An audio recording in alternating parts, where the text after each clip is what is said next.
নমস্কার প্রিয় দর্শক, বর্তমান সময়ে ইসকন নিয়ে মানুষের মনে নানান কৌতূহল দেখা যাচ্ছে। আমরা অনেকেই শুনেছি, অনেকেই জানি, কিন্তু এই সংগঠনটি আসলে কি, কেন এটি এত জনপ্রিয়তা লাভ করেছে, ইসকনের আসল উদ্দেশ্য কি, এর প্রতিষ্ঠাতার অবদান কি, ইসকনের কর্মকাণ্ডের মধ্যে কি আছে, এটি কি শুধুই একটি ধর্মীয় সংগঠন? এসব প্রশ্ন আমাদের মনে সচরাচর ঘুরপাক খায়। এই ভিডিওতে আমরা এই কৌতূহলী প্রশ্নগুলোর উত্তর খুঁজে বের করার চেষ্টা করব এবং জানাবো ইসকনের নানা দিক সম্পর্কে। চলুন শুরু করা যাক। ইসকন বা international society for Krishna consciousness হলো একটি আন্তর্জাতিক আধ্যাত্মিক আন্দোলন যা শ্রী চৈতন্য মহাপ্রভুর দর্শনকে ভিত্তি করে প্রতিষ্ঠিত হয়েছিল। ইসকনের প্রতিষ্ঠাতা হল শ্রীল প্রভুপাদ, যিনি 1966 সালে নিউ ইয়র্কে এই আন্দোলন শুরু করেন। ইসকন বিশ্বাস করে যে ভগবান কৃষ্ণই সর্বোচ্চ সত্তা এবং তার উপর ভক্তির মাধ্যমে আত্মমুক্তির পথে অগ্রসর হওয়া সম্ভব।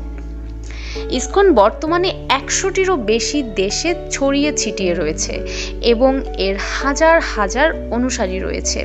ইসকনের প্রধান উদ্দেশ্য হল মানুষের মধ্যে ভগবান কৃষ্ণের সচেতনতা তৈরি করা এবং মানবতার সুবিধা প্রদান করা। ইসকন শিক্ষাদান করে কিভাবে কৃষ্ণের প্রতি ভক্তি ও প্রেমের মাধ্যমে জীবনের উদ্দেশ্য অর্জন করা হয়। ভারতীয় সংস্কৃতি, বিশেষ করে ভক্তি আন্দোলনের মূল দিকগুলো প্রচার করা, দারিদ্র্য, অপুষ্টি এবং শিক্ষা সংক্রান্ত সমস্যার সমাধানের জন্য বিভিন্ন কার্যক্রম পরিচালনা করা। ইসকনের কার্যক্রম বিভিন্ন দিক থেকে বিস্তৃত, যা সারা বিশ্বে সমাজ কল্যাণে কাজ করে। ইসকন প্রতিদিন লক্ষ লক্ষ মানুষের মধ্যে প্রসাদ বিতরণ করে। এটি তাদের শারীরিক ও আধ্যাত্মিক পুষ্টির জন্য গুরুত্বপূর্ণ।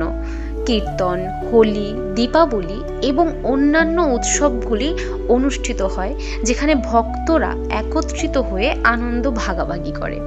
ইসকনের বিভিন্ন আশ্রম ও বিদ্যালয় রয়েছে, যেখানে আধ্যাত্মিক শিক্ষা, সমষ্টিগত প্রার্থনা এবং সেবা শেখানো হয়। দারিদ্র্য বিমোচন, শিক্ষা প্রদান এবং স্বাস্থ্যসেবা বাস্তবায়নের জন্য ইসকন বিভিন্ন প্রকল্প পরিচালনা করে।